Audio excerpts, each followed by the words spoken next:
I'm moving on to the first amendment that we have is in supply under GST. So in this supply under GST, so first amendment is related to one circular, that is insurance companies usually what they will do the moment a car or a vehicle met with an accident. So then insurance company will pay money to the insured, and when money is paid to the insured, what happens to the salvage value? Whether the salvage belongs to the insured or the salvage belongs to the insurance company, that's the point of discussion here. So salvage means the leftover parts, okay. So if the salvage belongs to the insured, which means if the damage is somewhere like 10 lakhs and insurance company pays only 7 lakhs, so 3 lakhs is the salvage value. So which means when the insurance company pays only 7 lakhs, so that 3 lakhs worth of salvage belongs to the salvage buyer, that is insured.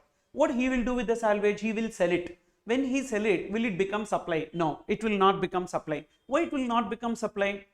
Simple. So there is a consideration. So the insured is selling the salvage, he is getting the consideration. So 7(1)(a) requires in the course or furtherance of business. So this will not come under in the course or furtherance of business. So when the insured is selling the salvage to any other person, so whatever money that he derives is not treated as supply and consequently GST not payable.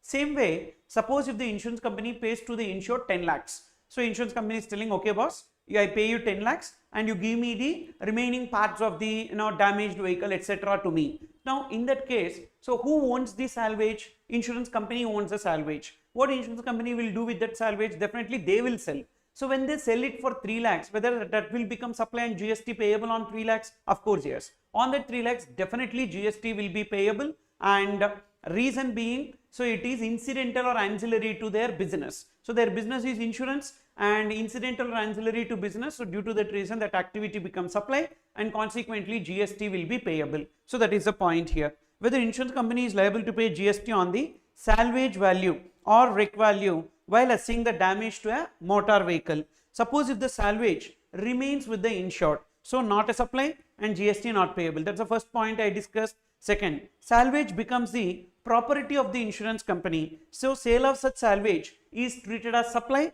and GST will be payable. So that is with respect to this. What about the insurance compensation which is received by the insured? Whether that will become any consideration? No. That insurance compensation received also will not be treated as consideration. So metal scrap they have brought in into. So metal scrap they have RCM, list of essential oils other than those of citrus fruit and sale of metal scrap. Then essential oils other than those of citrus fruit and sale of metal scrap. Then suppose if the supplier is government and the recipient is registered. So again we have two products: lottery tickets, used vehicles, seized or confiscated goods or used goods, waste or scrap, and others. Others we have to silk yarn by a silk yarn manufacturer to a registered person, and priority sector lending certificate by a registered person to registered person. In this metal scrap is a newly added point, but remember, supplier should be unregistered and the recipient should be registered. What if both supplier and recipient are registered? Will it come under RCM? No, sale of metal scrap will not come under RCM. And here the condition itself says the recipient should be registered. What if the recipient is unregistered? This will not be applicable. So the compulsory registration don't invoke here. Always there is a confusion between, sir, some places it is given that the recipient should be registered, then only RCM will be applicable. But what about compulsory registration? This confusion will always be there. So generally if nothing is given, so if it is RCM, first the applicability is RCM, then the recipient has to compulsorily get registered. For example, services provided by advocate to a business entity whose turnover during the previous year exceed threshold limit, like that. So in that case, nowhere it is given that the recipient should be registered. So in that is RCM. So the recipient has to get registered, like that.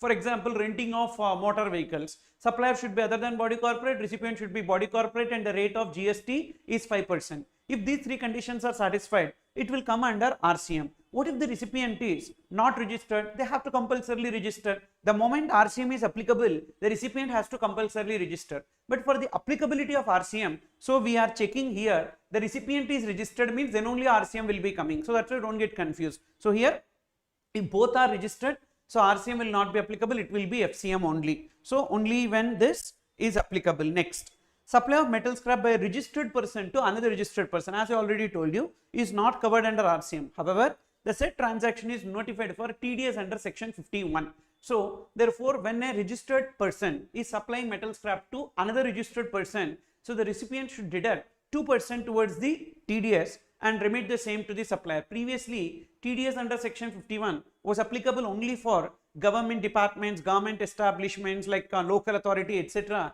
But they have brought in this also, where the recipient is required to deduct TDS at 2% on the payment made to supplier. Always remember, TDS is on the amount remitted to the supplier, not on the contract value. But for application of TDS, the contract value should exceed 2,50,000. But once the TDS is applicable only on the payments that is remitted, again excluding GST, then only TDS is computed. Next, third amendment that we have is notified services under notification 13/2017. So in this Sir CG got salads. So we have one exemption related to import of services. So this import of service is exempted. Import of service by an Indian establishment of a foreign airline company. Say for example, you take Singapore Airlines. Singapore Airlines is having an Indian establishment. They are importing services from their head office. Okay. So with consideration or without consideration? Without consideration, that is very, very important. So it should be without consideration. Without consideration, where Ministry of Civil Aviation certifies that there is a reciprocal agreement between India and foreign country, which means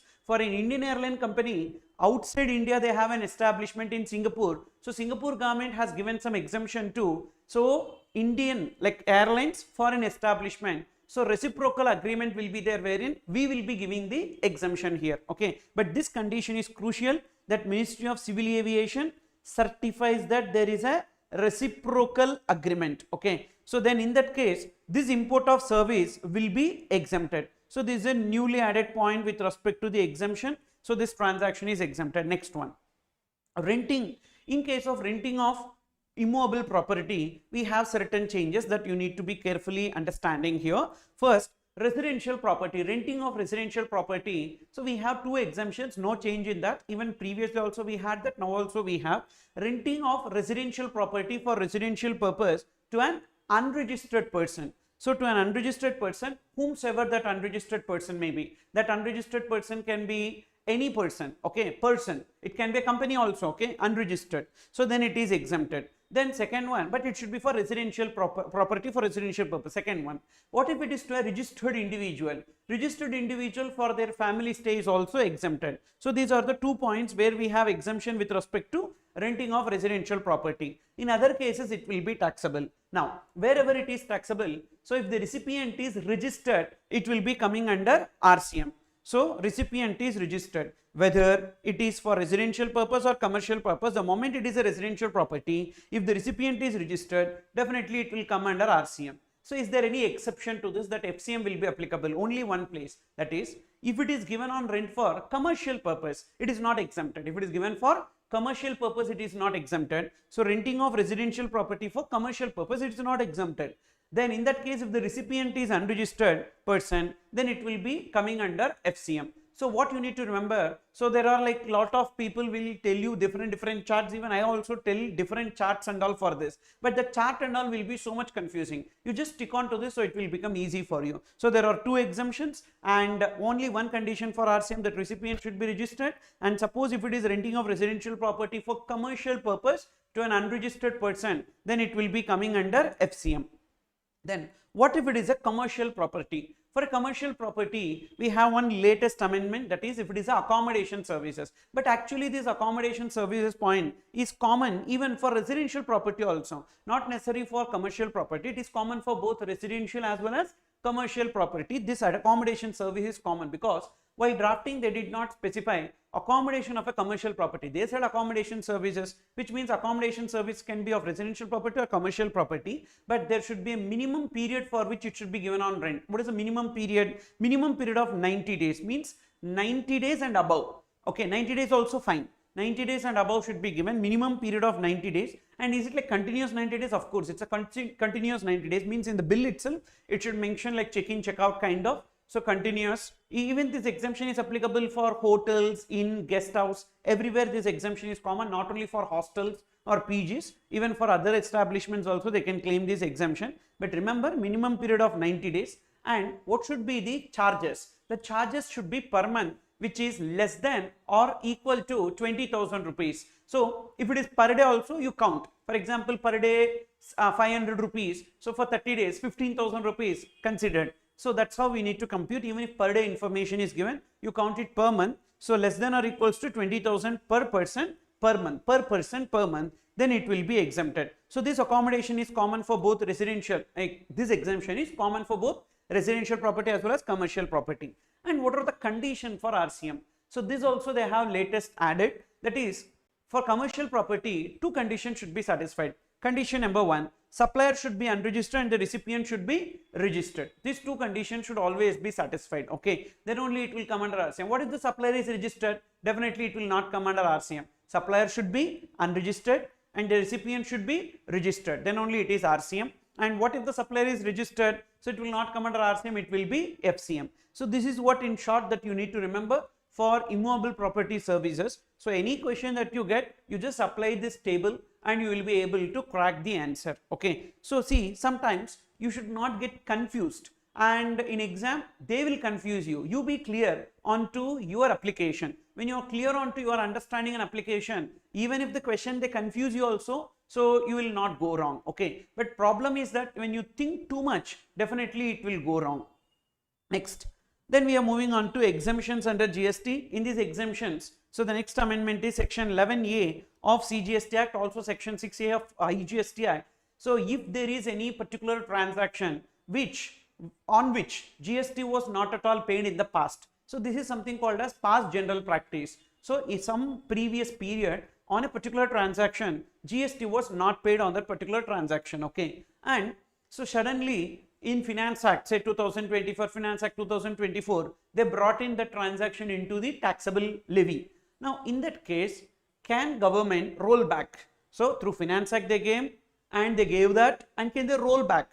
Yes. So when people make a protest and in the best interest of the people, again they don't have to go to the parliament for the purpose of removing it. So they can do that rollback without taking any parliament power. So that is this section 11A of CGST Act or section 6A of IGST Act. Government on the recommendations of GST Council may not recover GST short levied or not levied as a past general practice. Then next amendment is reinsurance. There are some exemptions with respect to insurance services. In that insurance services, we have reinsurance of an exempted insurance service is also exempted, like that one point is there. For example, insurance services provided to government is exempted, correct? So when insurance service provided to government is exempted, I am insurance company A providing insurance service to government and the premium that I collect will be exempted. So now I will share that premium with another insurance company, so that reinsurance premium is also exempted, say insurance company B. Now insurance company B gives further reinsurance to another insurance company, that is called as retrocession. So that retrocession is also exempted. Reinsurance include retrocession, that is reinsurer further transferring risk to another insurer. Therefore, if reinsurance is exempted, retrocession is also exempted. Okay. Then next one, amendment 7. So this is with respect to education services. In that education services, so we have one point, NSDC, Sector Skill Council, like that. So now also same. So NSDC, National Skill Development Corporation, and then we have Sector Skill Councils. So they have three bodies now. One is awarding body, which will give the certification, assessment agency, which will conduct the test, exam, etc. Training body, which will conduct the training, that is coaching, etc. So these three bodies, if they provide any skill course, so money collected by them will be exempted. So previously only coaching fees was exempted, but now awarding body collecting any certification fee or assessment agency collecting any exam fee, that is also being exempted. So any scheme implemented by NSDC, vocational skill development course, or any national skill qualification. Next, amendment 8, affiliation services. Usually what happens, so for the schools, colleges, etc. and all, they will get affiliated to universities. Schools also will get affiliated to board, CBSE, state board, like that, for which they have to pay some affiliation fees. So not all affiliation fees will be exempted. See this, affiliation services provided by central or state education board to a school established, owned or controlled by government. Very, very important. So if there is a private school also will pay affiliation fees, but that affiliation fees received by the received from the private school by the CBSE or state board will be taxable. That is not exempted. Whereas affiliation service provided by CBSE or state education board to a school, only to school, established or owned or controlled, either they can own or they can establish or they can control. Okay, either central government, state government, local authority, government authority or government entity. So what is the difference between government authority and entity? Both are establishments like body or authority established by government, in which it is established under an act of parliament or state legislature, or wherein government investment will be greater than or equals to 90%. That is what government authority or government entity. So government authority is for the purpose of carrying out the functions under constitution. Government entity is for the purpose of promoting trade or commerce. Okay, so that is about this. Next amendment is services provided by government. When it comes to service provided by government, so same chart, not much change. So here two activities are excluded from supply, that is municipality or panchayat activities. So gram panchayat or municipality, if they need to do certain activities as per constitution, article 243G or article 243W of the constitution. So remember this, article 243G or 243W of constitution. So those activities will be fully exempt, like not a supply. Okay, and even liquor license by state government also not a supply, excluded from supply. All other activities are covered under supply. In that, for railways, they have brought in certain exemptions. There are 3 exemptions applicable to Indian Railways. Number 1, services to individuals. So usually railways will be providing individuals certain services like clock room and waiting hall charges, and even they will be providing this battery operated vehicles, platform tickets. So these services provided to individuals, the money collected will be exempted. Previously there was a confusion as to whether it will be taxable or exempted. So now they have specifically given it as an exempted. So services to individuals by way of sale of platform tickets. And next one is facility of waiting rooms. That's what they call as like first class waiting room, second class waiting rooms, like that. Clock room to keep our luggage. Then battery operated cars.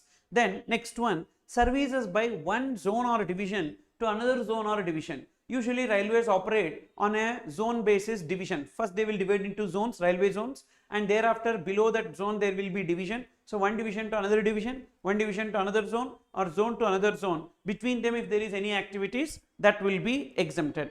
Then next one, maintenance services to SPVs. So we need to understand here about the SPV. So there is a special purpose vehicle. Basically what this special purpose vehicle will do, they will create the infrastructure, and that infrastructure will be used by Indian Railways. Say for example, one particular track they may lay down, or they may construct one railway shed, or they can create one lift or escalator inside the railway station. So any kind of infrastructure can be built by these special purpose vehicles. That infrastructure will be used by Indian Railways, for which Indian Railways has to pay some money to the special purpose vehicles. Whether that money received by special purpose vehicles will be taxable or exempted, that will be exempted. You can see here, services provided by special purpose vehicles to Ministry of Railways by allowing them to use the infrastructure built and owned by SPVs during the concession period against consideration. So what is this concession period? So it operates on like BOT model, build, operate, transfer, for a particular period of time. So that particular period of time only they will be using it, and thereafter completely it is owned by Indian Railways. So for that period some money will be received by special purpose vehicles, that will be exempted. Same way, during this concession period, that particular infrastructure is actually belonging to special purpose vehicle, and they need to do the maintenance of it, but they may not be able to do the maintenance. For that reason, so this government like Indian Railways only will do the maintenance. So for example, it is your infrastructure, I am doing the maintenance, and which you need to do, actually you should do, but I am doing, for which I am providing you the maintenance service and I will collect some money from you. So that is also coming under exemption. That is this point. Maintenance services to special purpose vehicles in relation to infrastructure built and owned by SPVs during the concession period. So two activities. One is special purpose vehicles allowing Indian Railways to use the infrastructure for which they are getting some money, that is exempted. Second point is Indian Railways providing maintenance services to special purpose vehicles, for which special purpose vehicles will pay some money to Indian Railways, that is also exempted. Okay, that is with respect to this. Next one, services by government authority, governmental authority. I already told you, governmental authority means who? Governmental authority means, so any body or authority or any like board which is established under an act of parliament or state legislature, or in which government has invested greater than or equals to 90%. And what is the objective for which they are established? To carry out the functions under the constitution. Any service provided by them will be exempted. See, Article 243G or 243W of the constitution, these activities provided by government is not a supply.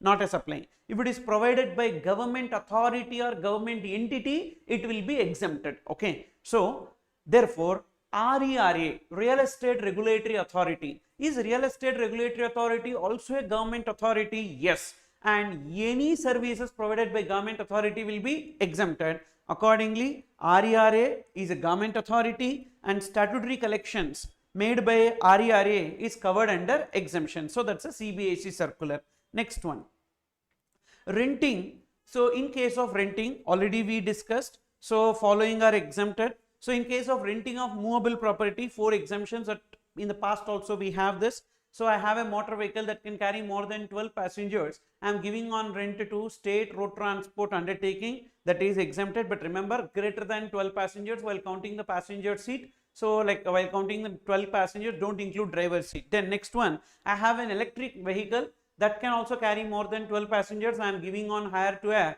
local authority, that is exempted. Then I have a motor vehicle that can carry goods given on rent to a GTA. And finally, I am having a bus which I am giving on rent to a person who is providing transportation services to education institution up to 12th standard or equivalent. Okay. So, that is I have a bus which I am giving on rent to you. You are providing transportation service to the school. So, your service is also exempted, because when you provide services to school transportation, that is exempted. Same way you collect, like you pay rent to me, I collect rent from you, that is also exempted. These are the 4 points with respect to movable property. When it comes to immovable property, for building already we have seen 3 exemptions. One is what? Residential property for residential purpose to an unregistered person, residential property for residential purpose to a registered individual for his family stay, that individual's family stay, and then accommodation services minimum 90 days.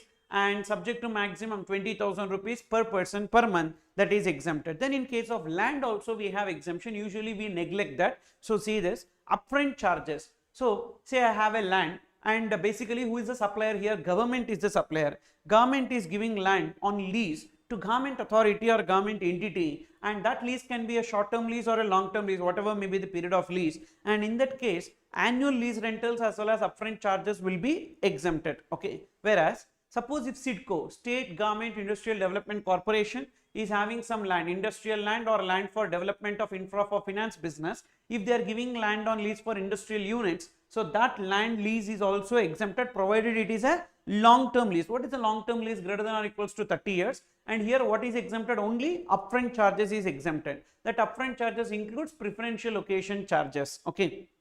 Then next one, in case of transportation of passengers, as usual. So, this is the small chart that you need to remember. So, in case of railways, what are exempted? 3 points. Number 1, other than first class or AC is exempted, metro, mono or tramway is exempted, and this notified services to individuals by railways like platform tickets, and then waiting room, clock room, battery operated car services. So, this, and airways same. If the starting point or ending point of the passenger is in northeastern states or Bagdogra and West Bengal, but remember it should be in economy class.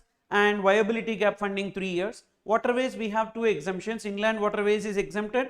Coastal waters also within India is exempted, but it should be for other than tourism purpose, means public transportation. Public transportation means it can be operated by government, it can be government ferry, or it can be a private ferries. Then roadways we have 3 exemptions: non-AC stage carriage, non-AC contract carriage, other than for what purpose? Tourism or hire, and metered cab or auto rickshaws. Okay, no change in all these things. So, this is the extra point that you need to remember. Next one, when it comes to import of services is divided into 2: OIDR service, other than OIDR service, same classification. OIDR service means any service which is provided over internet is OIDR services. If it is by non-taxable online recipient, it is taxable under FCM. Who is non-taxable online recipient? Any unregistered person importing services, or registered person who is registered only for deducting TDS. Only for TDS deduction means, which means that they don't have any other transactions, only they will be doing deduction of TDS and remitting the TDS under GST to government. Okay. So, then in that case it will be taxable under FCM, so supplier will pay. If it is by other than non-taxable online recipient, then it will be taxable under RCM. Suppose if it is other than OIDR services, other than OIDR service, any other services, if it is imported by non-taxable recipient. So who is a non-taxable recipient? Three people, that is individual, trust and government. Individual should be unregistered, importing for personal purpose, and trust, let it be registered and unregistered under GST, importing for charitable activities, and government, let it be registered or unregistered under GST, importing for other than business or commerce, then it will be exempted. Now one more exemption, as I already told you, that is Indian establishment of a foreign airline company without consideration, where Ministry of Civil Aviation certifies that there is a reciprocal agreement, then it is exempted. In all other cases, it will be taxable under RCM.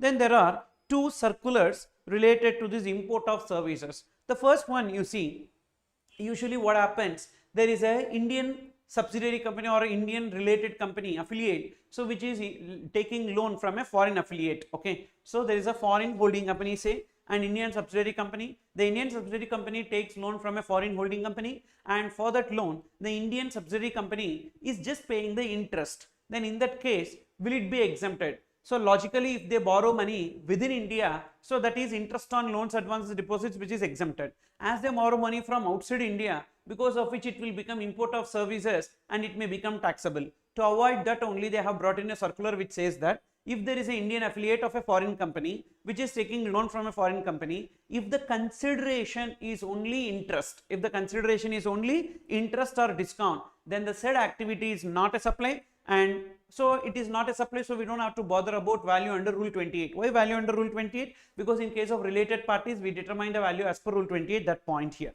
What if the consideration for the loan is processing charges or any documentation charges in addition to the interest? Then that particular documentation charges, processing charges, etc., that will become supply under 7(1)(b). Why 7(1)(b)? Import of service for a consideration, even though it is between related persons, 7(1)(b), and this supply of service where such processing fee and administrative fee is treated as consideration, and value under Rule 28 is applicable, and GST payable under RCM being import of services. Then next one, so 16th amendment, whether GST is applicable on ESOPs, ESPPs or RSU. ESOP refers to Employee Stock Option Plan, ESPP Employee Stock Purchase Plan, and RSU refers to Restricted Stock Units provided by a company to its employees through its overseas holding company. So again same, there is a holding company outside India and there is a subsidiary company in India. The subsidiary company wanted to allot ESOPs of the holding company to their employees, for which the subsidiary company will procure those ESOPs. Suppose if they pay only the cost, that is basically what they are buying is the shares, then in that case again, so as the underlying is securities which is neither goods nor services, there is no GST payable on that, so it is not a supply. So see this, in case of cost to cost reimbursement by the domestic subsidiary company to its foreign holding company, not treated as supply as there is no GST liability. Basically it will be transaction in securities without consideration. Suppose for these ESOPs, ESPPs, etc., if they pay some additional charges, so then that particular additional charges will become supply and consequently GST will be payable. Additional amount is treated as supply of service and GST payable under RCM by domestic subsidiary. So basically these two are connected if you see. So this is one point related to the loan and this is another point related to ESOPs, etc. Then miscellaneous exempted services.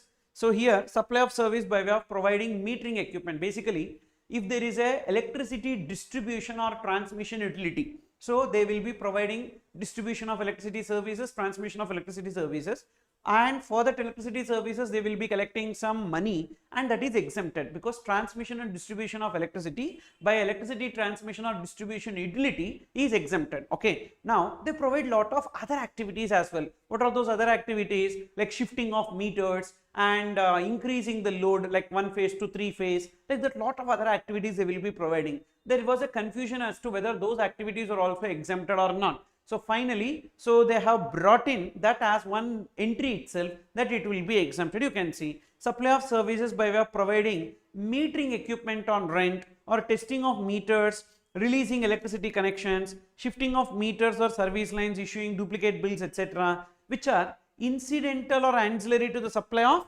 transmission and distribution of electricity. Basically not only these activities, any other activity which is incidental or ancillary to transmission and distribution of electricity is also exempted. Okay, that is one point.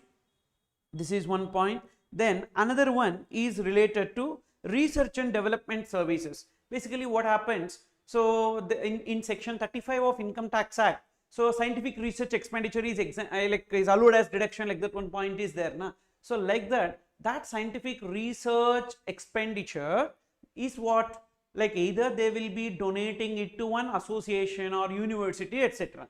That association or university will be giving grant to me for doing the scientific research. Say for example, I am a research enthusiast and I am doing some research for which I will get some grant from the college or university or association. That grant received by me will be exempted. Okay, so research and development services, any person can do that. Okay, any person can do that against consideration in the form of grants. From whom? From a government authority or a research association, university or college, or any institution notified under section 35. Basically this research can be done by any person, but to do the research there are some approvals, etc. required. So after getting that, if they do research, the grant received by them is exempted. Then next one, we have time of supply.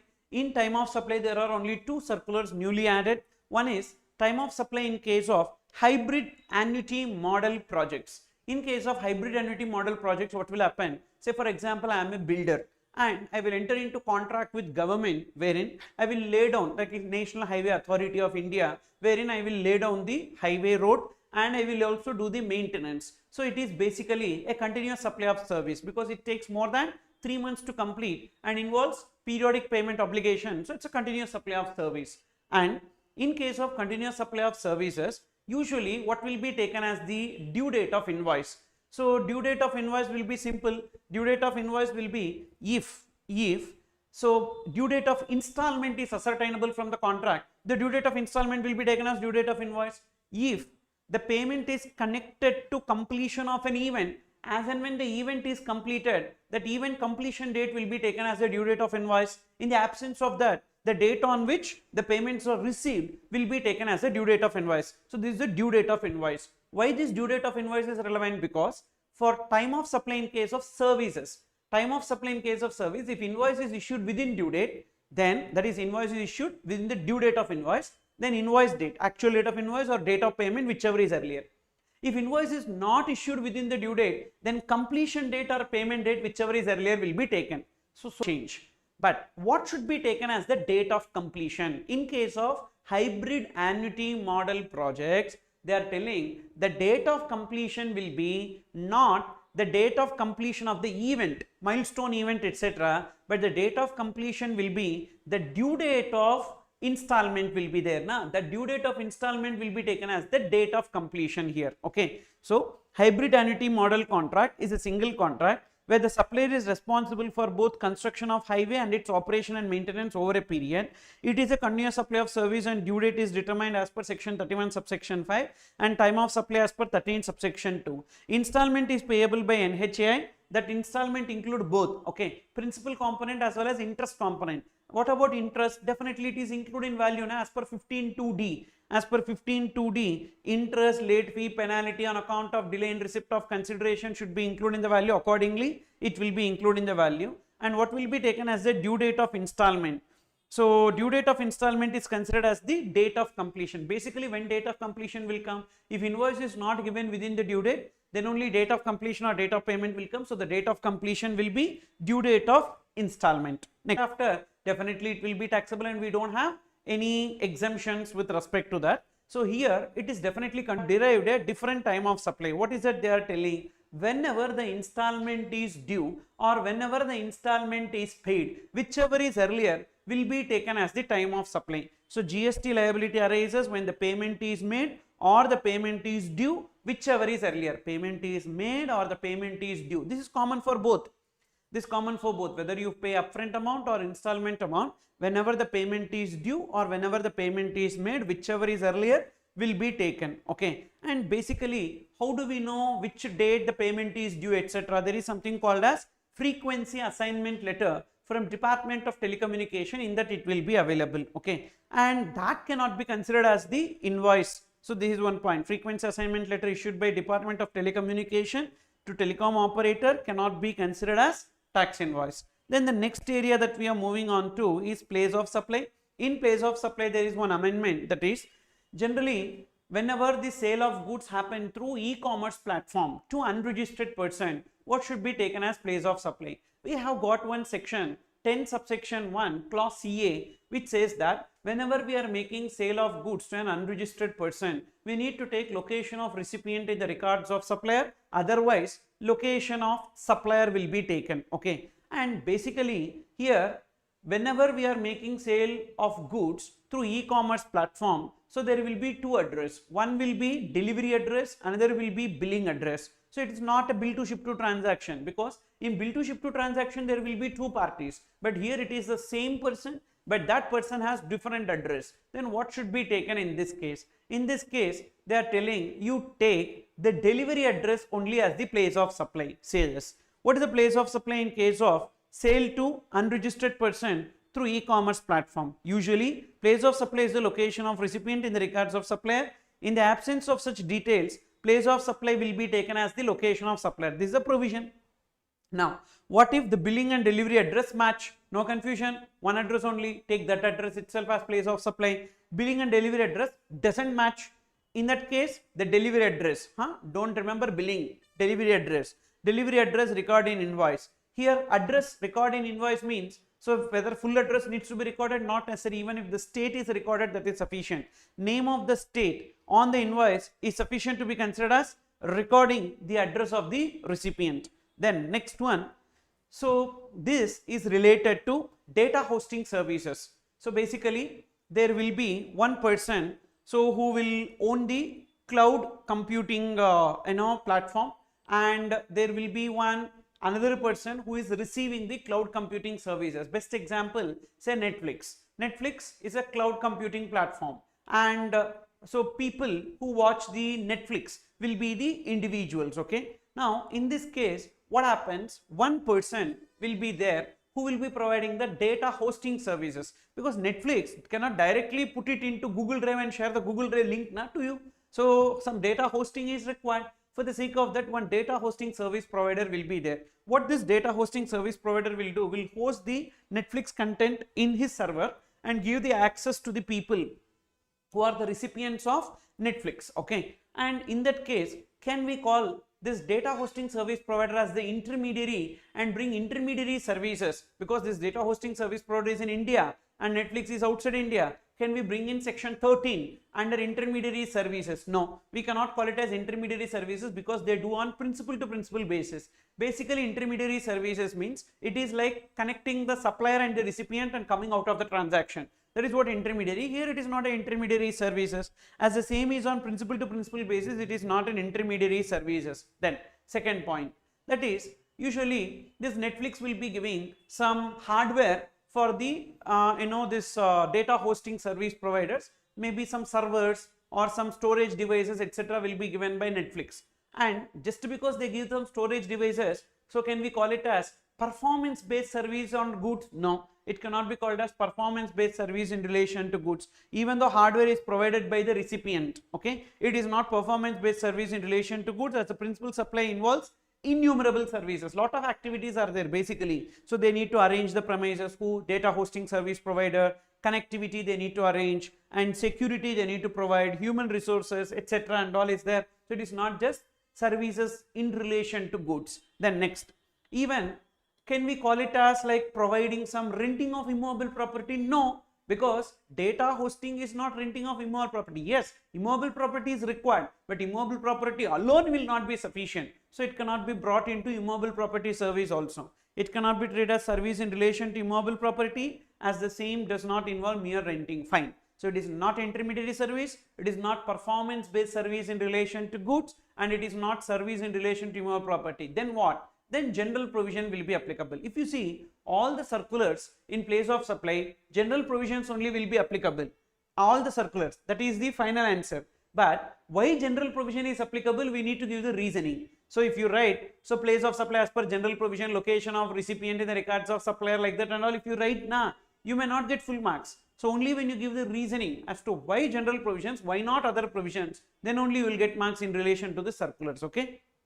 Next, where is the place of supply in case of services by an advertising agency? Say for example, Apple wanted to telecast the advertisement so to various people in India through the media channels, etc., like TV channels. But for that purpose, so they will appoint one person as an advertising agency. What this advertising agency will do? So will ensure that they collect the data of TV channels as to which is the best TV channel, and they will display the advertisement, and they do the creation of ad, etc. and all. For doing this work, even they pay money to the TV channels. I mean, like to display the ad, we have to pay money not to TV channels, and this money will be recovered from Apple. Okay, this is the background. So where is the place of supply in case of services by an advertising agency to a foreign client, where such advertising agency provides comprehensive advertising services including recovery of charges paid to media owners. So can we call them as intermediary? Again, no, they are not intermediary, because it's an ongoing activity. It's not just a one-off activity wherein they will come out of the transaction. No, it's an ongoing activity. Due to that reason, we cannot call it as intermediary services. The advertising agency is providing services to a foreign client in Indian rupees, and supplier and recipient are not two establishments of the same person. Got it? Then next one, where is the place of supply in case of custodial services offered by banks or financial institutions to foreign portfolio investors? Basically, banking services section 13, which says that banking services to account holders, location of supplier will be taken as place of supply. Suppose if it is provided to other than account holders, then general provisions. And so whenever there is a bank which is providing custodial services to foreign portfolio investors by maintaining their equity shares in demat form, etc. and all, so these custodial services, so those foreign portfolio investors are not account holders of the bank. Due to that reason, general provisions will be applicable. As foreign portfolio investors are not account holders of banks, place of supply is determined as per general provisions. Then next one, value of supply. In this value of supply, there is one amendment related to further sharing of incentives. Already one circular we had, that is MEITY, Ministry of Electronics and Information Technology, will be giving incentive to the banks, that is acquiring banks, for the purpose of providing UPI transactions. If you see consumer to merchant UPI transaction, there won't be any deduction. Full amount will be given to the others also. Who are those others? Lot of people will be involved in this digital payment ecosystem, like Pine Labs, Paytm. Lot of people are involved. For them also, they will be sharing this kind of incentives, whatever they got, that is acquiring bank, further sharing of incentives. Whether that further sharing of incentives also treat as subsidy from government, and because of which it will not be included in the value, exactly, that's where they gave a circular. But remember, all those people who are receiving the incentives, they should be notified under this NPCI, okay, approved by NPCI. Whether incentive amount received from MEITY, Ministry of Electronics and Information Technology, shared by acquiring bank with stakeholder is chargeable to GST. Sharing of incentive by acquiring bank with various stakeholders in digital payment ecosystem like Paytm, Pine Labs, etc. as approved by NPCI. That's very, very important. So as approved by NPCI is also considered as subsidy and not included in the value. Then next one, section 15 subsection 3, post supply discount. Post supply discount is allowed as deduction provided the terms are agreed before at the time of supply, and so a credit note is issued, consequently recipient reverses the ITC, then only post supply discount is allowed as deduction.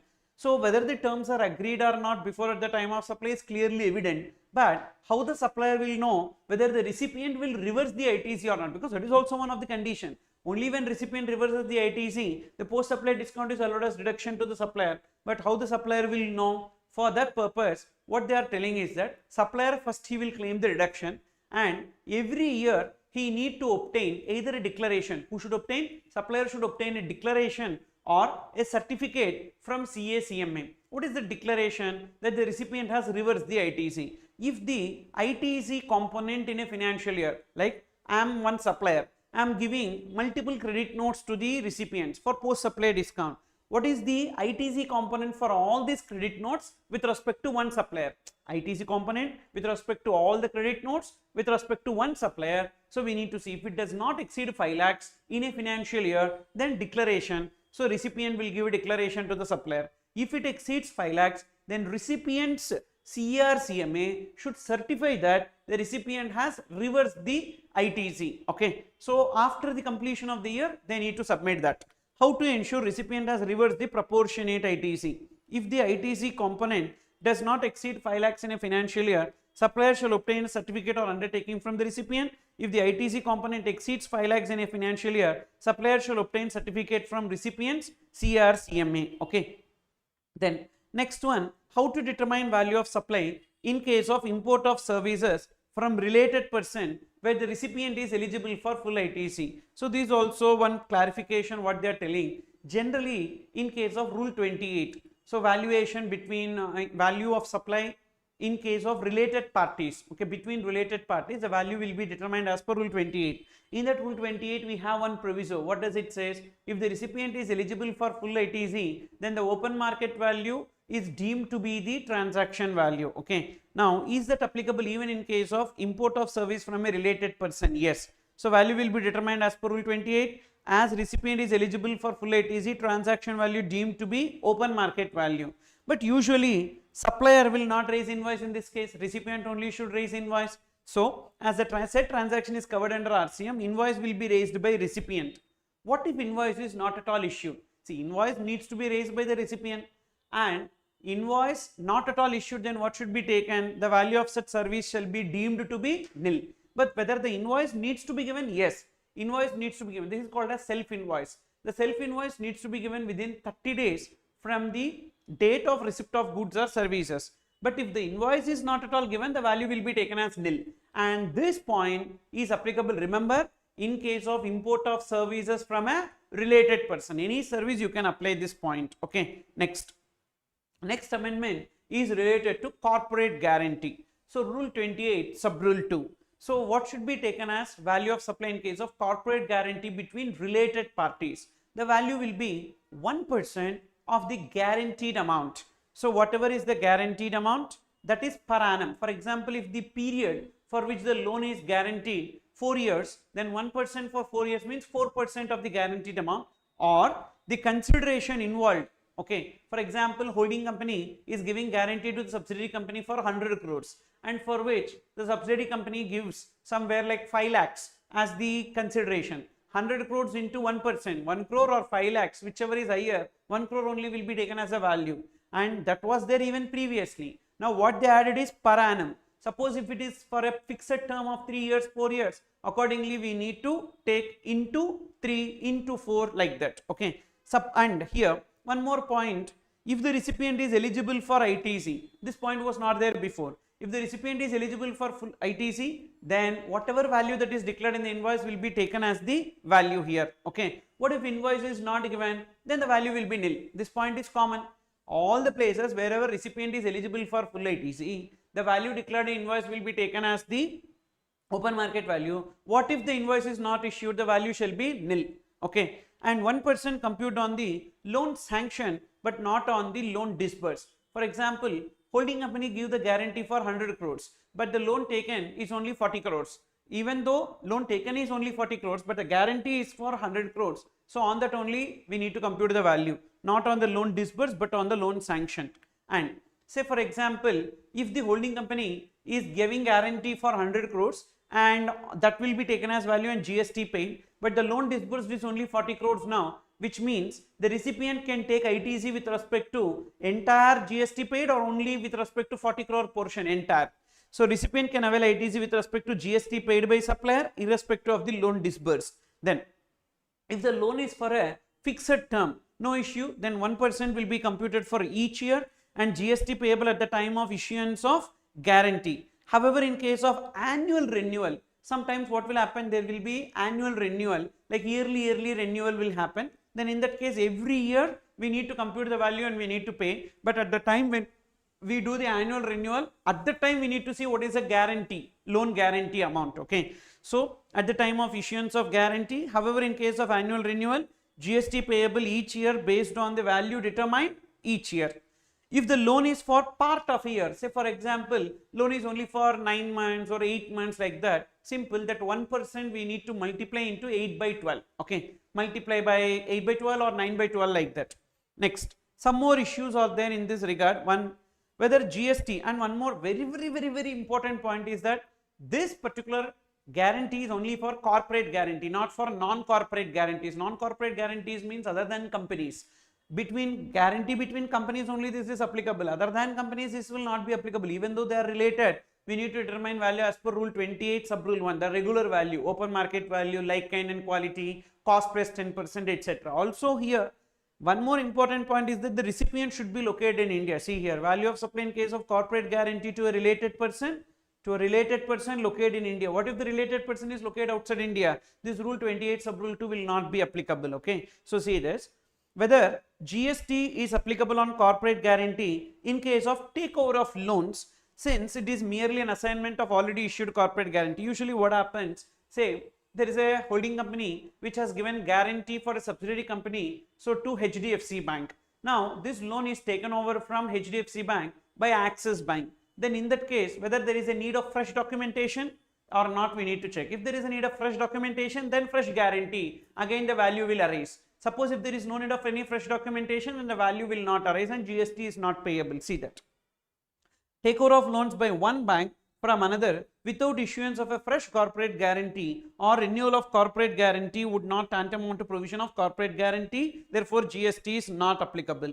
Then, where corporate guarantee is provided by more than one entity, what is the amount on which GST is payable by each co-guarantor? Simple. So that needs to be divided between them based on the ratio in which they have accepted. If there is no ratio, equal ratio. For example, see, whatever amount that we have computed value, 1% of the guaranteed amount or actual consideration, whichever is higher, we determine now. So that we should see each guarantor. For example, 3 companies are giving guarantee. So like in the ratio of 5:3:2, then whatever value we determine, we need to break it between 5 by 10, 3 by 10, 2 by 10, like that. Suppose if the ratio is not given in the question, then you take it as equal ratio. So in the absence of ratio, equal proportion will be taken. Then whether intra-group corporate guarantee liable to RCM, of course yes. Say for example, the company which is giving guarantees outside India and taking guarantees in India, then it's an import of service coming under RCM. So supplier and recipient located in India, FCM. Supplier to issue invoice. Supplier located outside India, recipient located in India, RCM. What is supplier in India, recipient outside India? First of all, this rule 28 sub rule 2 will not be applicable. That is the next one. Whether valuation in terms of rule 28 sub rule 2 will apply to the export of service of providing corporate guarantee between related person. Rule 28 sub rule 2 shall not apply to export of service of providing corporate guarantee between related persons.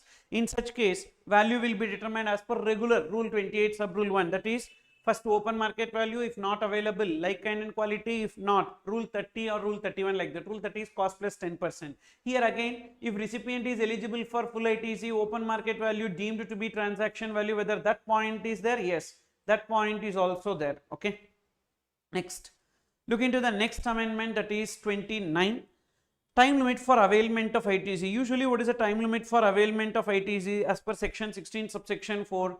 So 30th November of the succeeding financial year or date of filing annual return, whichever is earlier. There are 5 places where the time limit is common, that is time limit for issuance of credit note, time limit for availment of ITC, time limit for rectification of GSTR 1, time limit for rectification of GSTR 3B and time limit for rectification of GSTR 8. 30th November of succeeding financial year or date of filing annual return, whichever is earlier. In case of RCM, when the recipient is issuing invoice, so how to determine the time limit for availment of ITC? Simple. Whenever the recipient issues invoice to the supplier, based on the invoice we need to determine the time limit for availment of ITC. In case of RCM, where the registered recipient issues the invoice to the unregistered supplier, the date on which recipient issues invoice is relevant for determining time limit for availment of ITC. Then, so for certain financial years, that is financial year 2017-18 to 2021, so if ITC is availed beyond the time limit permitted at that particular point of time, and those ITCs were rejected by the department, now in that case, so what they are telling, had that ITC been availed by 30th November 2021, so for these financial years, ITC was availed beyond the time limit and it was rejected. Had this ITC was availed at that time by 30th November 2021, okay, and in that case, now, so even though it got rejected, so we are allowing them to enjoy the ITC, is allowed even though it is in violation of section 16.4. Then next one, in case of revocation of cancellation of registration. usually what happens? So there is a cancellation of registration. Because of cancellation of registration at that time, we cannot file 3B, so we cannot avail the ITC, we miss the ITC. And thereafter, we got cancellation order and we made application for revocation of cancellation and we got the revocation order, but the time limit to avail the ITC is over. For that reason, they added one more point. The regular time limit for availment of ITC or 30 days from the revocation order, whichever is later, we can still avail the ITC. So regular time limit under 16.4 or 30 days from revocation order, whichever is later, provided that time limit for availment of ITC not expired as on the date of cancellation of registration. So definitely we can avail this ITC. This for past periods also we are able to take. For that purpose, they have brought in one procedure. So registered person who is eligible to avail ITC as per the subsection 5 or subsection 6, they will make an application on 7/7/4, and officer, if satisfied within 3 months, will allow them the ITC, otherwise it will be rejected. The application will be rejected. Then next amendment is related to blocked credits, whether ITC is available on demo vehicles which are purchased for the purpose of giving test drives to the people, prospective buyers. So we can take ITC or not. Yes, we can take ITC even though it is not directly involved in further supply, but it will encourage in further supply. So due to that reason, ITC is allowed, because basically if you see motor vehicles capacity does not exceed 13. So if it is for further supply used in the business of transportation of passengers or imparting driving skills, then ITC available. So but this demo vehicles is not coming under further supply, and still can we take ITC? Yes, for that only they gave a circular. IT is available on demo vehicles if they are used for promoting further supply of vehicles. If demo vehicles are capitalized, what will happen? If definitely these demo vehicles are capitalized, it will not be kept in stock in trade. So when it is capitalized, ensure that you are not computing depreciation on the GST component. If you are computing depreciation on the GST component, then you will not be able to take the ITC. That point is there already. If demo vehicles are capitalized, ITC is available unless depreciation under section 32 is claimed on the tax component. Also, sale of such capitalized demo vehicles, GST is payable in terms of 18 subsection 6. What is that 18 subsection 6? That is whenever the demo vehicles are being sold, so like capitalized in like purchase of capital goods on which ITC is availed and it is disposed of, so much of the ITC availed minus 5% for every quarter or part thereof from the date of purchase till the date of disposal, or GST on sale value of the demo vehicle, whichever is higher, will be payable. Okay. And what if the demo vehicles are used for non-business purpose? Non-business purpose means personal purpose of the dealer or as a part of marketing services. Then in that case, ITC is blocked. ITC is not available. Like manufacturer will be sending one car to the dealer to just put it in a display in one like mall or airport, etc. So in that case, whether they will be able to take ITC on that? No, ITC cannot be taken on that. Only for demo vehicles which is used in trials like test drives, on that only.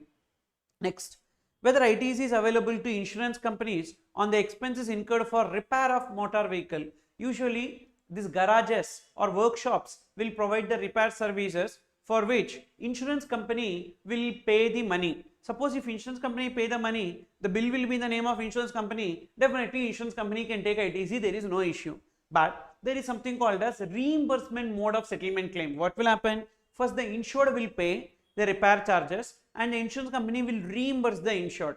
In that case, can the insurance company take ITC? Of course, yes, if the invoice is in the name of insurance company. So reimbursement mode of claim settlement, insurance company can avail ITC even though expenses initially incurred by the insured.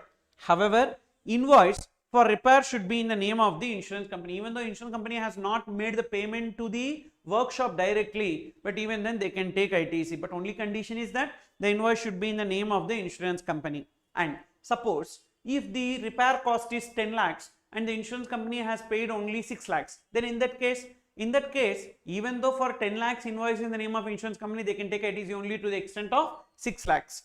ITC to the extent of amount reimbursed by insurance company, but not on the entire repair cost. Suppose if the invoice is in the name of insured, if invoice is in the name of the insured, insurance company cannot take ITC. What about insured? Insured can take ITC provided the motor vehicle purchased is eligible for ITC. We have 4 services. Number 1, renting of motor vehicles, number 2. So insurance services, number 3. Repairs, and number 4. Authorized service center services in relation to motor vehicle. If motor vehicle eligible for ITC, these 4 services also eligible for ITC. If the motor vehicle purchase is not eligible for ITC, this 4 service also not eligible for ITC. That point we need to apply here for insured. Insurance company cannot take because invoice is not in the name of insurance company. Then whether IT is available on ducts and manholes used in network of optical fiber cables. So basically these telecom companies and all will be asking some builders to lay down the, even telecom companies also will do, so they will lay down the ducts and manholes for the purpose of laying down optical fiber lines. So these ducts and manholes requires construction cost, and whether they can take ITC with respect to this, yes, they can take ITC with respect to this, no issue, because even though telecom towers is restricted, so for ITC, construction expenditure for telecom towers, ITC not available, but this will not come under telecom towers. Even this will not come under pipelines laid outside factory gate. Ducts and manholes which are integral part of optical fiber cables qualify as plant and machinery and can avail ITC on the same, even though used by the telecom companies, as only telecommunication towers are excluded from the meaning of plant and machinery. Even they do not fall under pipeline, so they can take ITC. Whether ITC is available on goods purchased for free replacement during warranty period. Basically, in case of free replacement during warranty period, already we had one circular. Now this is just an addition to that. So in that, just these 4 points you need to remember. So previously also we had, whenever a part is purchased for replacement during warranty period, on that part purchase ITC can be taken. But now they added not only part, even the entire product is replaced also ITC can be availed.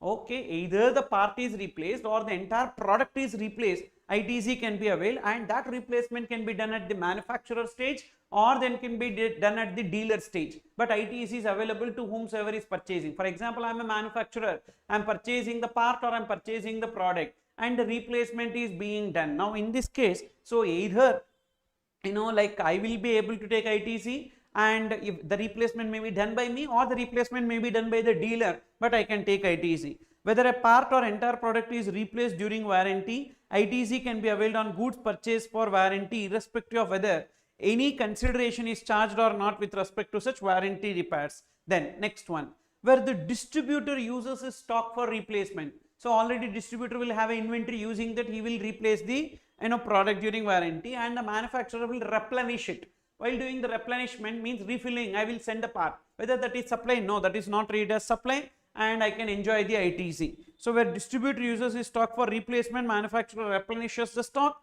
on which manufacturer can take ITC. Then next one, what is the treatment of additional warranty charges? Any amount extra collected for warranty. Remember, if that additional warranty charges is collected at the time of sale of original, like at the time of original supply, and from the same person. So same time and same supplier, same time, same supplier, same time, same supplier, then it will be treated as composite supply, and we need to take the rate applicable to the product for these additional warranty charges. For example, you are buying a TV and the TV rate is 28%. At the time of buying TV, you pay the additional warranty charges. At the same time, from the same supplier, then in that case, on that additional warranty charges also we need to pay 28%. What if we pay the additional warranty charges at a later point of time, or same time from a different person? Then we will treat as an independent supply, and the rate of 18% will be applicable. So it will not become a principal supply concept. So amount paid for extended warranty taxable at the same rate applicable to goods if the warranty is taken from the same supplier at the time of purchase of goods. If the amount for extended warranty paid to another supplier, it is treated as a separate supply. Even if it is after purchase of TV, if you pay that either to same supplier or different supplier, then also it is treated as a different supply, and it is an individual supply chargeable to rate at 18% general rate. Okay, next. So in case of composition scheme, we have only one amendment, that is annual return is there na. Annual return time limit previously 30th April, now they have extended it to 30th June. So file annual return in GSTR4 by 30th June of the succeeding financial year. Then next one, in this various documents involved in GST. So I told you recipient has to give invoice to the supplier. If the supplier is unregistered, the supplier is covered under RCM. If the supplier is unregistered, you are making application without Aadhaar authentication. So what you need to do after submission of application, So the person should visit the nearest facilitation center without other authentication. Visit the nearest facilitation center where the verification of photograph and verification of original copy of the documents are completed. Okay, so that needs to be done. This is one amendment. And so the physical verification need not be in the presence of the applicant. That point. Frantic violation of bailer. These are the various reasons why the registration of a person can be cancelled. First, frantic. In that, F, fraudulently if they have obtained registration obtained by fraud. Okay, then returns, R for returns not filed for consecutive 6 months or 2 quarters. A, annual return for composition scheme not filed within 3 months from the due date. Then N, no longer liable to be registered, means they would have their threshold limit would have, like their turnover would have fallen below the threshold limit, or they might not be covered under section 24 compulsory registration, etc. Then T, transfer or discontinuance of business. Then I, invoice without supply, invoice default if they have done invoice without supply or incorrect invoice. Or C, there is a change in constitution of business. All these cases, what should happen? The registration gets cancelled. Change in constitution means individual to partnership firm to company. Then violation of, so if they are violating bank details, furnishing bank details within the time. So there is a time limit for furnishing the bank details, that is 30 days from the date of registration or date of filing GSTR1 first return, whichever is earlier. That is a time limit by which they need to update the bank details after registration. If they have not updated, that will lead to cancellation of registration. Violation of anti-profiteering order and violation of ITC availment, means they have availed ITC in excess, and violation of liability in GSTR1 greater than GSTR3B, or violation of electronic cash ledger payment of 1%, that is as per rule 86B, if my monthly taxable turnover exceeds 50 lakhs, I have to pay 1% of my liability through cash ledger. If I violate that, that will be a reason for cancellation of registration. One more point they have added is that you have got your registration cancelled and you made an application for revocation. They gave a revocation order. After revocation order, within 30 days, the returns from the date of cancellation to revocation order you should file. If you are not filing within 30 days, again that will lead to cancellation of registration. Return not filed within 30 days after revocation order, that is this. Registration of a person is cancelled and such person made revocation application and proper officer passed revocation order, but returns during the period of cancellation to revocation not filed within 30 days from revocation order. So definitely that will lead to cancellation of registration again. Then in payment process, so there is one important point, definitely this can be tested, that is if you have sufficient balance in the cash ledger, any head, if you have sufficient balance in the cash ledger, okay, so for example IGST or CGST, any balance, any head, and either minor head or major head, if you have sufficient balance in the cash ledger, because of delay in filing 3B, there won't be any interest. Usually for delay in filing 3B, we used to pay interest on net liability at the rate of 18% per annum from the due date till the actual date of filing 3B. But if the sufficient balance is maintained, by when? By the due date of 3B. So if sufficient balance is maintained in cash ledger by the due date of 3B, interest is not payable on account of delay in filing 3B, headwise or total balance not specified. So you take the total balance, this is what ICAI has considered. ICAI view is that they are asking us to take the total balance. So any head, if you have sufficient balance, interest will not be applicable. Suppose if there is a delay in filing 3B and the 3B net liability is somewhere like 4 lakhs, but you have only 3 lakhs, then in that case on 1 lakh interest will be applicable. Okay. Next amendment is related to this TCS, already we know. So whenever there is a supply of metal scrap by a registered person to another registered person, TDS will be applicable. And next one, so what is the rate at which TDS will be applicable? 2%.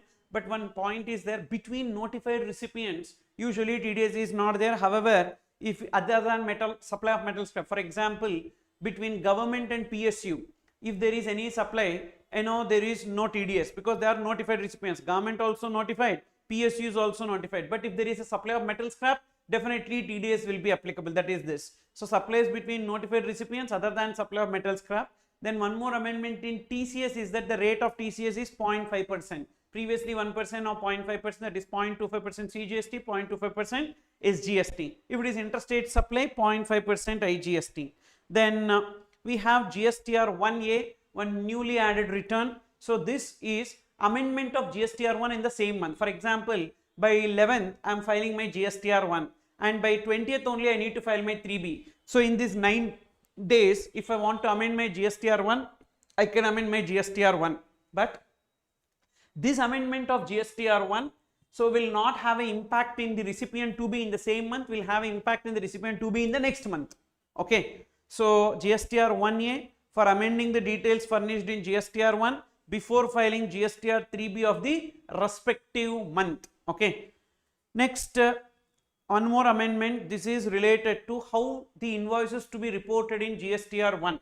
In GSTR 1, if it is B2B supplies, always invoice wise. Whatever may be the amount, B2B means always invoice wise. B2C, we need to check whether it is interstate or intrastate. If it is interstate, then invoice previously 1 lakh, 2 lakh 50, now 1 lakh. If invoice value greater than 1 lakh per invoice, invoice wise. If the invoice value does not exceed 1 lakh per invoice, state wise consolidation. Intrastate supplies, always consolidation. Previously in this place it was 2 lakh 50, now they reduced it to 1 lakh. Then GSTR 4 time limit already we know 30th June of the succeeding financial year. So this is the new GST return structure. So what will happen between 1st to 11th, I will file my GSTR 1 and that is I will add the invoices. As soon as I add the invoices, supplier add the invoice in GSTR 1 to the recipient, it will be reflected in invoice management system. In that invoice management system, so what will happen, the recipient should take an action. What is that action? Either they can accept the invoice or they can reject the invoice or pending. Rejected invoice means they cannot take ITC with respect to that.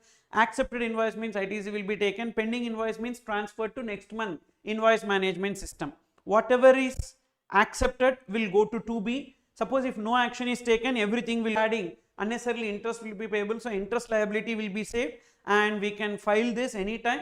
But GSTR 2B of next month only gets updated. Okay. So that is about this. Next, refunds. In this refund, so one point is there, earlier refund of IGST paid on export of goods or service not available if exporter claimed benefit under EPCG, Export Promotion Capital Goods Scheme. If they have claimed the benefit, so then they will not be getting refund of IGST paid on export of goods. But now they are giving that. Now they are eligible for refund. Next amendment, this is a little important amendment that is related to, whenever you are exporting goods upon payment of IGST. So you have exported upon payment of IGST, you paid. But you have imported some raw material without payment of customs duty or IGST, means all your imports are without payment of customs duty. You have zero tax burden on your import. Now you are exporting and under export you should go for without payment of IGST option, bond or LUT, but by mistake you went for upon payment of IGST option. Then can you get the refund of that IGST? No, that refund will be rejected. Now what should I do in that case? For that they have given a circular. On imports long back, you have not paid IGST, na? You pay that IGST along with interest under customs, so that this IGST whatever you have paid on export you will get as a refund. So if goods are imported without payment of customs duty including IGST or GST compensations, as refund of IGST paid on export is not available. However, if only basic customs duty is exempted, but IGST or GST compensations is paid, the condition is not violated and refund available. So, if initially goods are imported without payment of IGST or compensations, but later you paid along with interest, what is the rate of interest? 15%, because it is under customs. Okay. Then refund of IGST paid on export shall be sanctioned, provided we do the reassessment of bill of entry. That's what we recompute the customs duty and pay it along with interest. This is possible. See, this is actually they paid IGST on export. If they know that before itself, so they would not have paid IGST, they would have exported it under bond or LUT. Then next one, previously while computing refund of ITC, net ITC into refund of unutilized ITC on account of zero rated supplies, we have one formula, na? Net ITC into zero rated turnover by adjusted total turnover. That net ITC, so we used to take ITC on inputs and input service minus ITC refund claimed under 89 4A 4B, that is now omitted. Okay, now they made it very simple. net ITC is ITC availed, that's it. And eligible matched ITC on inputs and input service during the relevant period. Even in turnover definition also, they used to exclude turnover under rule 894A4B, adjusted total turnover also, turnover under 894A4B, that effect is completely nullified now. Next, in offense and penalties, one newly added penalty is there, 122A, that is if you are failing to register certain machines. So basically this tobacco manufacturers etc. and all, they need to register the machines. If they fail to register the machines, so there is a penalty which is 1 lakh for each unregistered machine. Okay. Then next one, we have this appeals. In appeals, so GST 80 is notified with effect from 1/9/2023. We have a principal bench.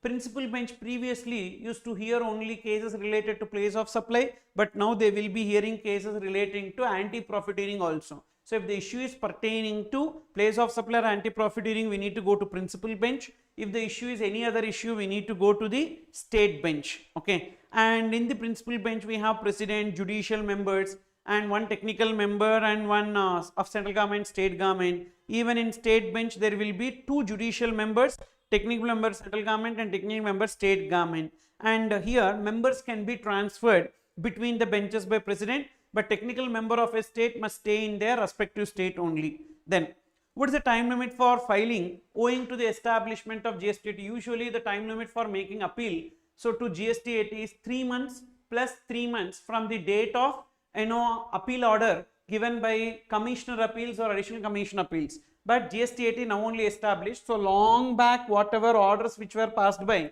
income tax like commissioner appeals or additional commission appeals, those appeals and all, like those appeal orders, now we can go for appeal to appellate authority, that is GST 80. As GST 80 is established recently for adjudication order passed before 1/8/2024, time limit for filing appeal is 3 months or 6 months. If the taxpayer is going for appeal 3 months, if the department is going for appeal 6 months, from 1/8/2024, from the date of establishment of this GST 80, they are giving the time limit. Then monetary limits for filing appeal by department. So department also can go for appeal, but there is a monetary limit. In income tax also it is there. What is the monetary limit for GST 80? That is, if department want to go for appeal to GST 80, the tax involved in the dispute should be 20 lakhs. Okay. Whereas if they want to go to high court, so the dispute amount should be 1 crore. If they need to go to Supreme Court, the dispute amount should be 2 crore. How to count this 20 lakhs or 1 crore or 2 crores? So we should check what is in dispute. If only tax is in dispute, if the dispute relates to tax, either with interest or without interest, with penalty or without penalty, when the dispute is about the tax, just check the tax. Only the aggregate amount of tax, total tax. Okay. Suppose if the dispute is related to only interest, check only interest. If the dispute is only for penalty, only penalty. Dispute is only for late fee, only late fee. What if the dispute is for interest, penalty, late fee, etc.? See everything, interest, late fee, penalty. Suppose if the dispute is relating to erroneous refund, see only the refund, total, all CGST. While counting this 20 lakhs, 1 crore, 2 crores, it is not CGST, 1 crore, etc. Total taxes, 20 lakhs, 1 crore and 2 crore. And they have given certain points. Monetary limit shall be applied on the dispute amount of tax, interest, penalty, late fee, as the case may be, in respect of which appeal or application is contemplated to be filed. And in a composite order which disposes more than one appeal or demand notice, then for example multiple orders, against multiple orders we are going for one appeal, then in that case all the orders should be taken. Monetary limit shall be applicable on the total amount of tax, interest, penalty, as the case may be, and not on the amount involved in individual appeal or demand notice.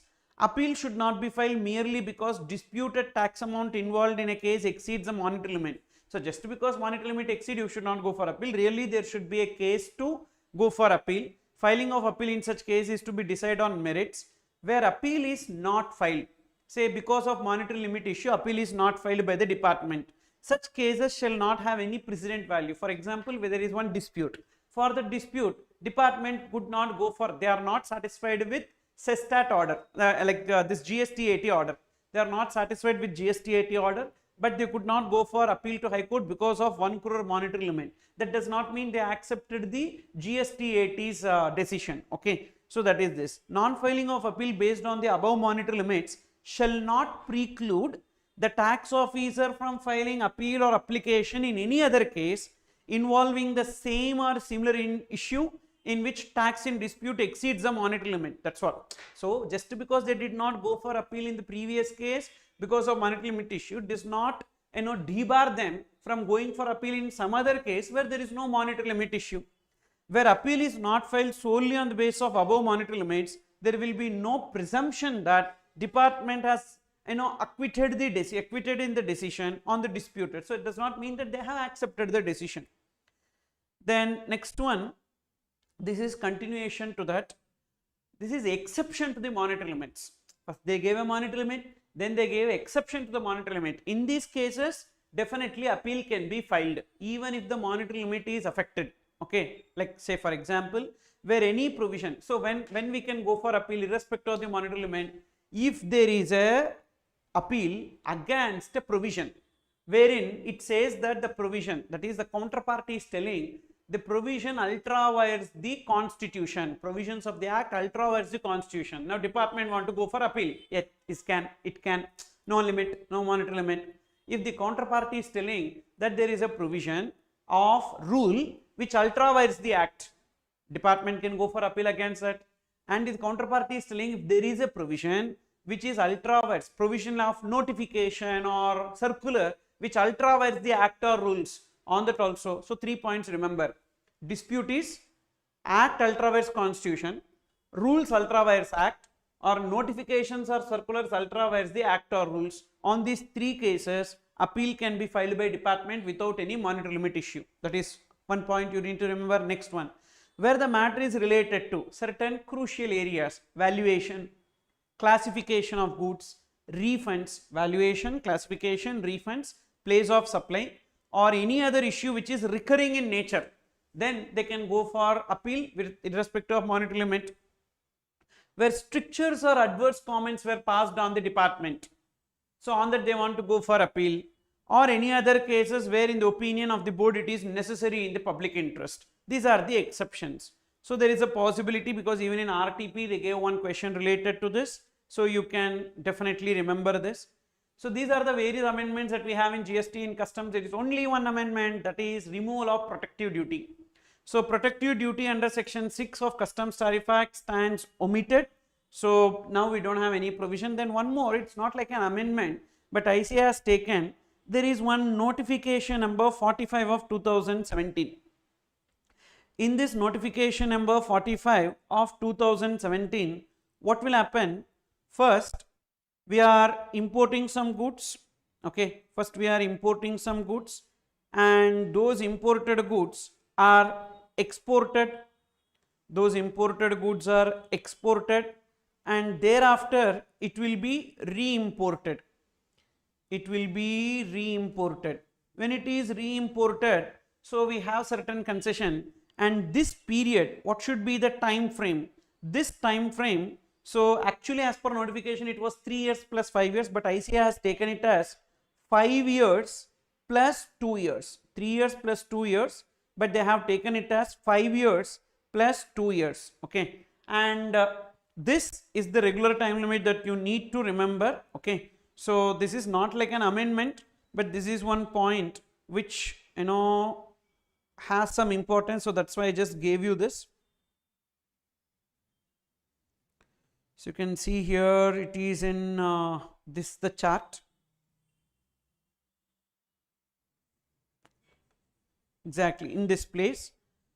So first we are importing, customs duty we are paying, then we are exporting, and there will be a re-import. Suppose at the time of export whatever incentive we claimed, upon re-import we will pay back that incentive, and if it is exported for repairs, upon re-import we will pay the fair cost of repairs plus freight and insurance both ways, and the time limit will be 5 years plus 2 years, and for Bhutan it is 7 years plus 3 years. Okay, and in other cases, suppose if it is under EPCG or AA, DFI under FTP, 1 year plus 1 year. Okay, so this is some time limits. And then one more amendment also is there, that is related to this appeals.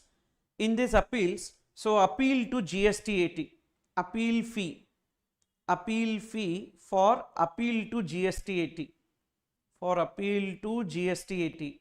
What is that appeal fee? Usually the appeal fee will be 1000 rupees for every 1 lakh or part thereof. Okay, 1000 rupees, rupees 1000 for 1 lakh or part thereof, part thereof of what? Of this tax amount in dispute, of amount in dispute, and this is subject to maximum. This is subject to maximum 25,000. Subject to maximum 25,000. Okay, for example, say 18 lakh 50. 18 lakh 50 means for 1 lakh it is 1000 and like that. So 18 lakh 50 it will come to 19,000. Suppose if it is 28 lakh 25,000. Okay, but minimum, there is something called as minimum. This is maximum, na? There is something called as minimum late fee, minimum fee. Minimum fee. What is that minimum fee? 5,000. For example, the amount involved in the dispute is somewhere like 4 lakhs. 4 lakhs means 1000 for 1 lakh, 4,000, but minimum you need to pay 5,000. So this minimum 5,000 is one point, latest point. So these are all the various amendments that we have with respect to GST and customs, which is applicable for May 25 exams. Okay.